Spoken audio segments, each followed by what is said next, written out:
Hi friends, I'm back. I'm in Chiang Mai right now, still traveling. Just finished a 21-day silent meditation retreat, but I'll be uploading more often because I have so much to share from that retreat and the past few months. And I see that there's 100 of you here now, which is really cool. And I think everyone who finds my content and resonates with me are similar to me. So I know you've been through a lot, you're devoted to your path, and you're powerful. So I see you, and I'm really happy you're here with me, and I hope that everything I share will be of value to you. So this video is going to be about gratitude, and I posted a video on Instagram, but the audio is really bad, so I'm making a brand new video just for YouTube. I'm gonna tell a story to demonstrate this lesson that I've learned. There's a guy at the retreat, let's call him L. He sat in front of me, so I observed a lot of what was going on with him. He went to the retreat with a really good friend, A. And for context, how this retreat works is that there are different stages of consciousness, and you have to stabilize in each stage before my teacher initiates you into the next one. Normally, it takes about 3 to 5 days for people to stabilize in the first stage, but L was really struggling. Halfway through the retreat, he was still on the first stage. And the first thing I noticed about him is that, before that, his friend A was doing extremely well. He progressed to the last stage of the consciousness map really quickly, I think by about day 8. So the first thing I noticed about L is that when A got initiated, he was genuinely happy for him. I saw him smiling, I saw him go up to give him a hug. And he kind of has the same reaction with everyone else as well, because we would have initiation nights and everyone who gets initiated will be up on stage and everyone else is just meditating in the back. So I've never seen him like sad that he wasn't getting initiated. He's always happy for other people who are moving forward. He celebrates other people's achievements and blessings, even though they're getting what he's working so hard for. And he works really hard. I always see him in a meditation hall 30 minutes before class even starts. And I can tell he's putting in like 110% effort in and outside of class. But yeah, I've never gotten that vibe of like, oh, why is this so unfair? Why are other people getting what I'm working so hard for? I don't feel any of that jealousy, lack comparison from him. And he also doesn't really reach out for help. Sometimes my teacher would come over to help him, but he didn't ask. He kind of just keeps to himself. And later on, I found out that's because he didn't want to burden my teacher, because he felt like she was already doing a lot for the students. So he was like looking out for her. And then interesting things started happening. A few days after halfway through the retreat, there was an initiation night, and he wasn't supposed to be initiated that day. He wasn't stabilized in whatever stage he was in. But he was called up last minute to get an initiation, and he was initiated from like over here to over here. He skipped like 2. And I remember thinking, that's really weird. That never happens. I wonder why he's getting that. And then at the end of the retreat, my teacher had a blessing ceremony for every student where each one of us gets a gift, and the gift is whatever comes through in the moment, whatever God wants to give you. And his blessing session was super long. It was like 40 minutes. And he got like 3 things. He got an initiation, he got a healing, and he got a divine love, blessing, energy infusion.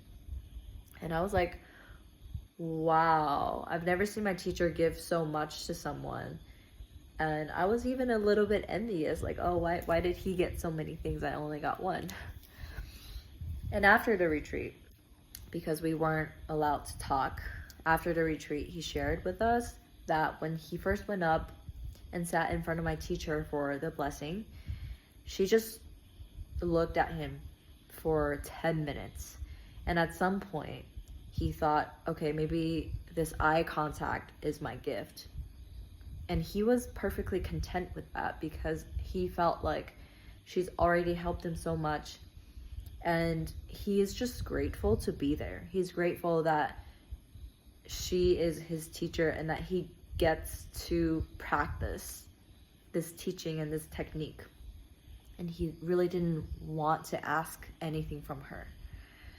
And then I made the connection and finally all clicked in my head, like, oh, okay, this is why this guy gets so much from my teacher, because he doesn't ask for anything. He's not operating from lack. Even though he's struggling and even though he seems to be lacking what everyone else is getting, he never fell into victimhood. He never fell into comparison. He stayed in his own lane. He was happy for other people. He celebrated other people, and he remained grateful. He remained positive. And yeah, he was just emanating gratitude, like, oh, I'm so thankful to be here. I'm so thankful you're my teacher. I'm so thankful that I'm alive and that I get to experience this retreat, even though I'm struggling. And because of that, life, God, universe, my teacher was just like pouring gifts, pouring blessings onto him.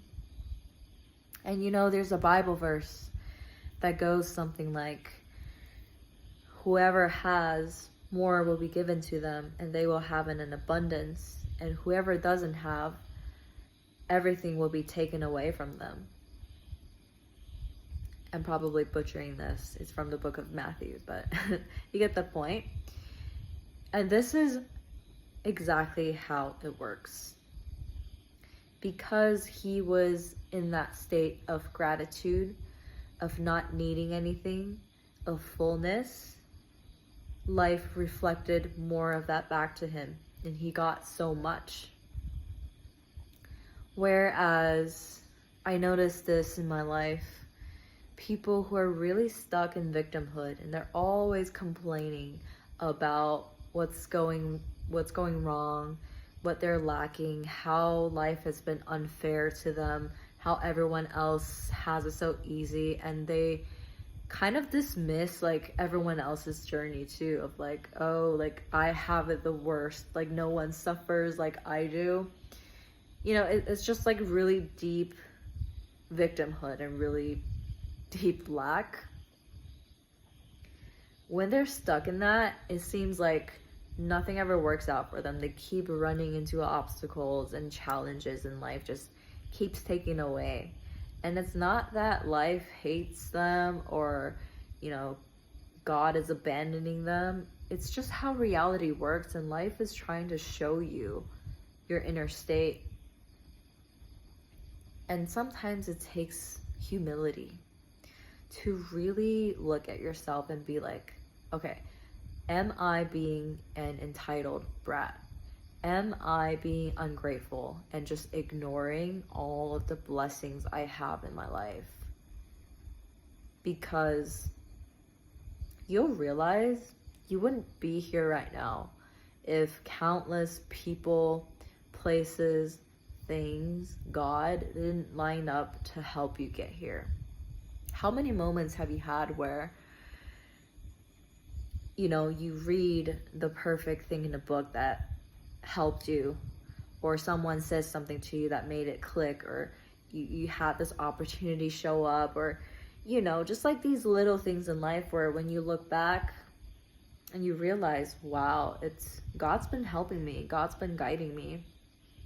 And there's always so many resources around you, so many people ready to offer support. It's just amazing how blind we can become to all of the gifts and blessings we already have in life. And I'm sure everyone watching this,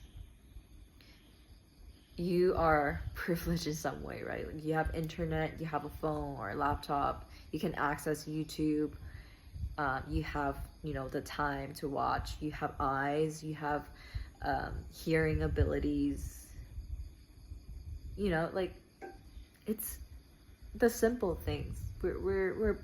We have so much, but we just completely forget about it and take it for granted.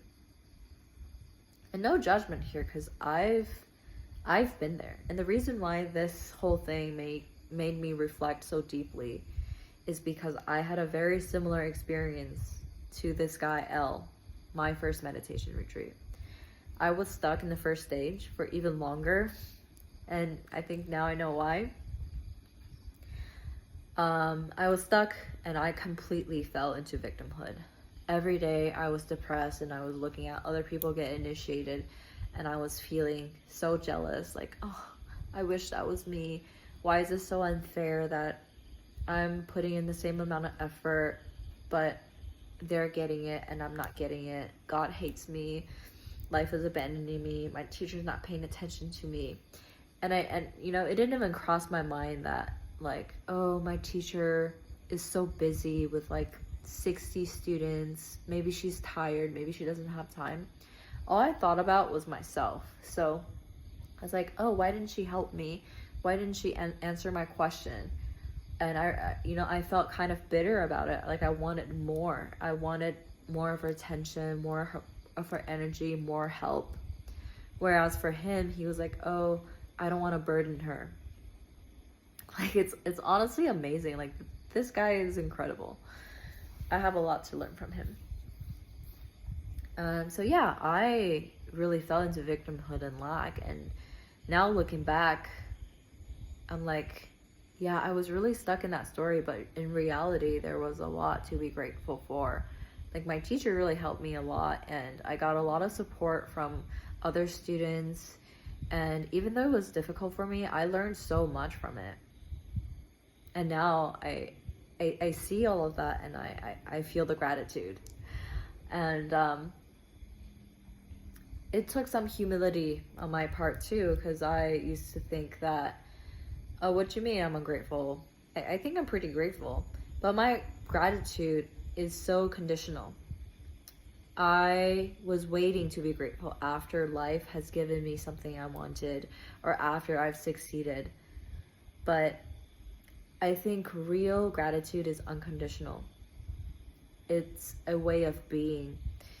It's a perception and the way that you look at life, where you know that everything happens for you and not to you, and you're looking for the blessings, you're looking for the gift, you're looking for where you've already received so much. And that is such a beautiful quality to have.